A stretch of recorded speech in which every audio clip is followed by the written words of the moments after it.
Hi there, and welcome to Summer Series Episode 3, in which we will look at something that I think may have more practical value than any single episode on this channel. We're going to go back to January 23rd of 2023. So this is about a year and a half ago. And at that point, I just seen these two principles, the principle of effortlessness and the principle of survival.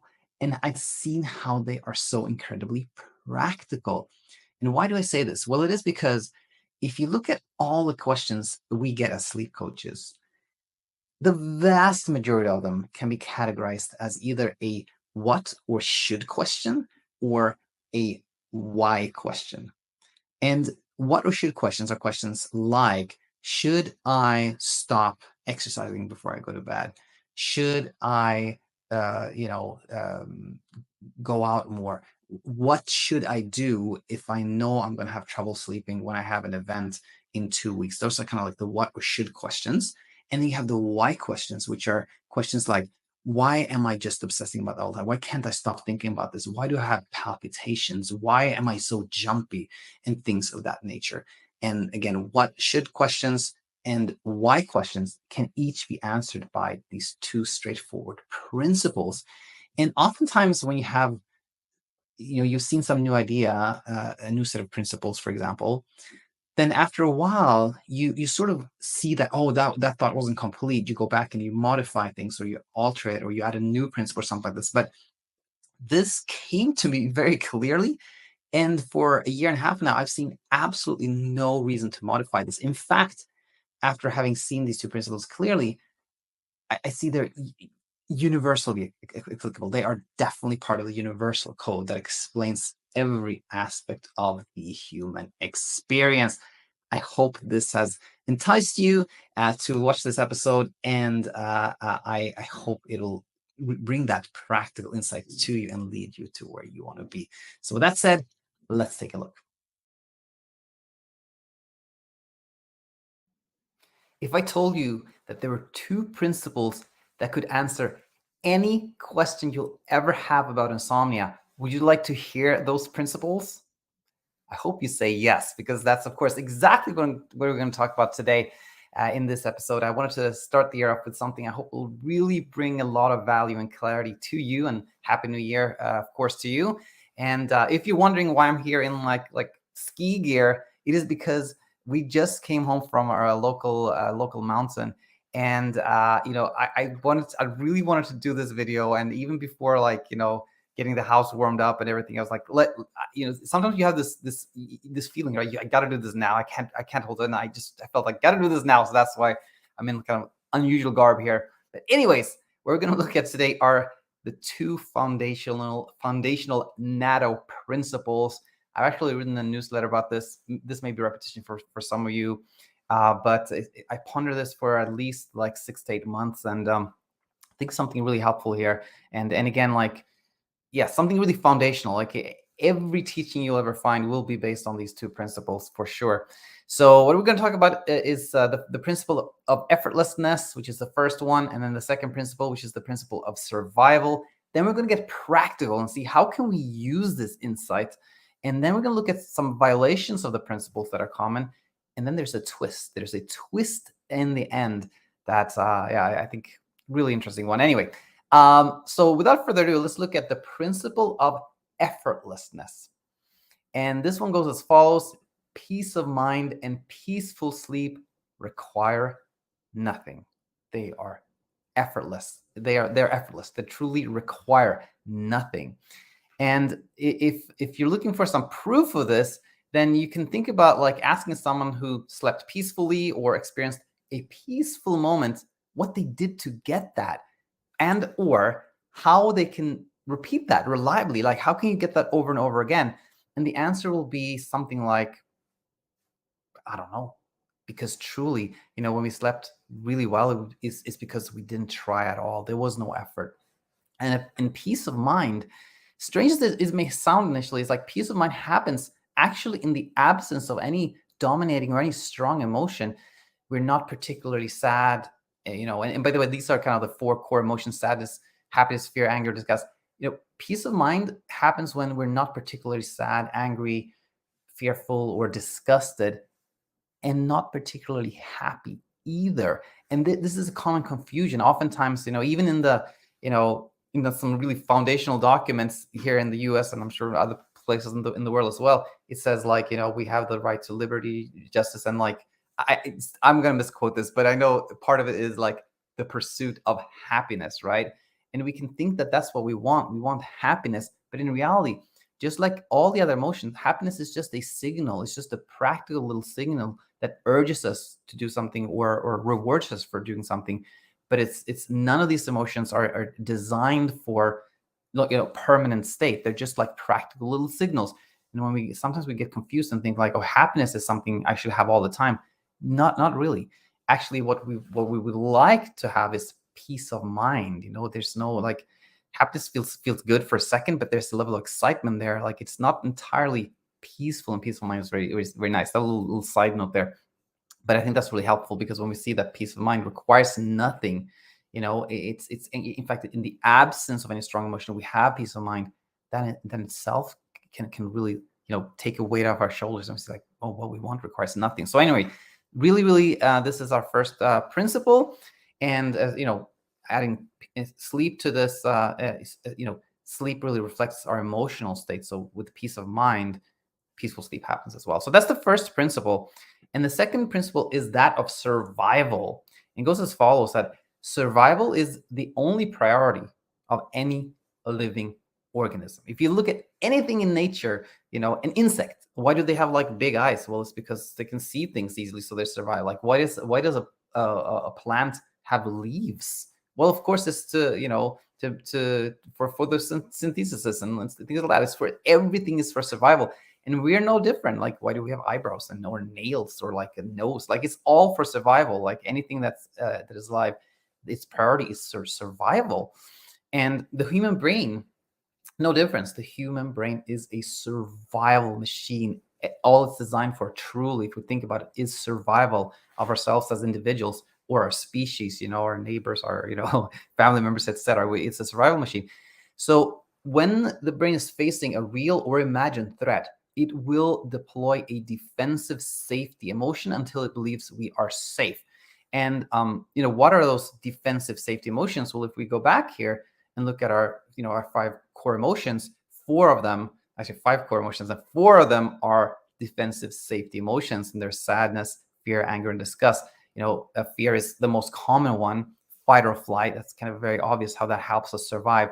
Anger too, that's when the odds are good, we fight back. That's a good safety mechanism sometimes. Disgust, right? That's the safety signal, like, don't eat that can be dangerous. Sadness too. Sadness is kind of like, maybe not do anything right now, just stay where you are, just stay still. Maybe get some empathy from other people by showing that you're sad. But these are all like defensive safety emotions or signals.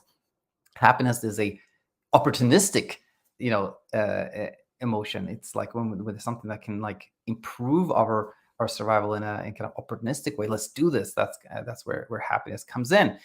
Now, going back here, whenever our brain thinks we are in some type of danger, it will deploy one of these four defensive safety emotions until it believes we are safe. And fear is the most common one.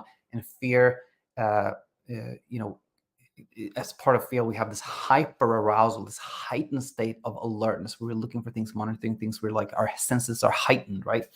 So that's the principle of survival. Now we covered it. That is it. Like all our teachings, the entire narrative philosophy really rests on these two foundational principles. But what's the practical benefit of knowing about them? So that's what we're going to look at next. So now we're going to get practical here.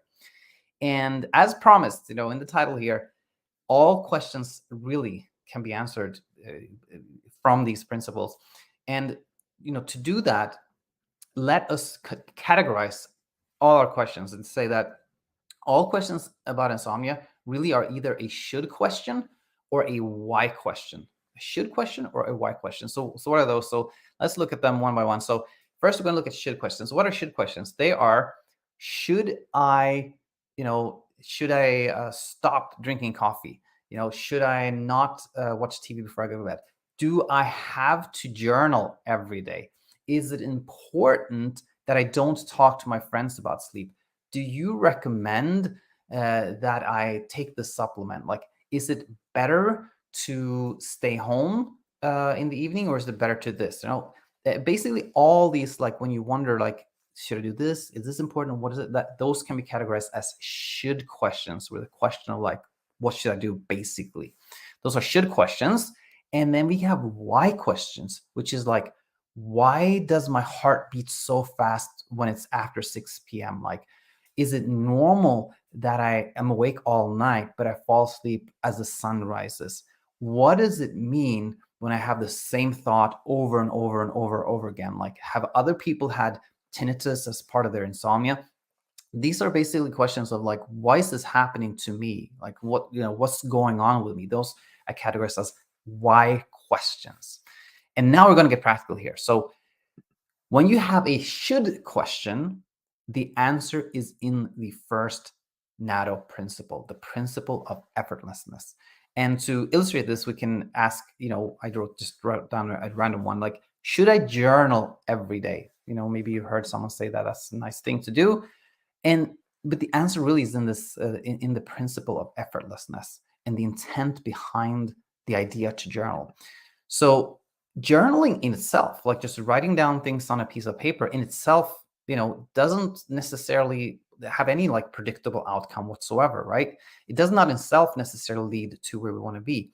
But anything that leads to less effort, to a more effortless place, helps, including exposing ourselves to what we have tried to avoid and without trying to escape. So for example, we may have had these like racing thoughts, what we call like intrusive thoughts, like, we label as intrusive or negative because we don't want it, right? We had these thoughts, like, and basically the thoughts have led to us becoming scared. They've been scary thoughts, and we try to escape this emotion by like thinking like, how do I stop these things? I don't want to think about this. Which is tricky because they're just amplified and they lead to the opposite of effort. We're trying to escape something, right? So journaling, for example, can mean that we're like now willing to hear the thoughts, we're willing to experience the difficult emotion. And in that sense, like when we do it with that intent, it leads to less effort. We're more willing to experience whatever happens without any effort, right? So, the intent really helps. And this is where, like, always keep in mind when you have a should question, the principle of effortlessness. Am I on a path towards less effort or more effort? Same thing like this one, like, should I get out of bed when I can't sleep? And I wrote this down. Leaving or staying in bed does not lead to where we want to be by itself. But anything that leads to less effort helps. So you see, I just copy pasted the rest of this. So again, if the intent with getting out of bed is because, well, getting out of bed can make it more okay with being awake, I don't have to do anything about this, less effort, then this is the way. So this is how. So again, should questions we can answer with the first principle. When we have a why question, the answer lies in the second NATO principle. And these are questions like, why is my heart racing at bedtime? Is it common to have tinnitus? Why is this happening? Are these jerks normal? Kind of why why questions, right? And the answer to these really lie in the principle of survival, because as we've seen, with when the brain thinks we're in danger, it's going to deploy one of these safety emotions, one of these 4 safety emotions, and they can lead to, for example, fear leads to a racing heart, racing heart rate, right? Tinnitus is very common when we are hyper aroused and we notice things that we haven't noticed before. Jerks happen when we're hyper aroused. So the point here is that when we think something is sort of strange or unusual, we're wondering why this is happening to us. Then the answer, when it comes to insomnia, is in the principle of survival. We understand that, okay, my brain thinks I'm in danger. It's deploying this strong emotion, and with this emotion can come all these experiences. Then we have the answer to why something is happening. Of course, this is not medical advice. It's just me, teaching general principles. Like, there can be things outside of of emotions driving experiences that we have, but in the context of kind of inner struggles, these are the 2 principles that really guide us. Now, 4 here, violation of principles.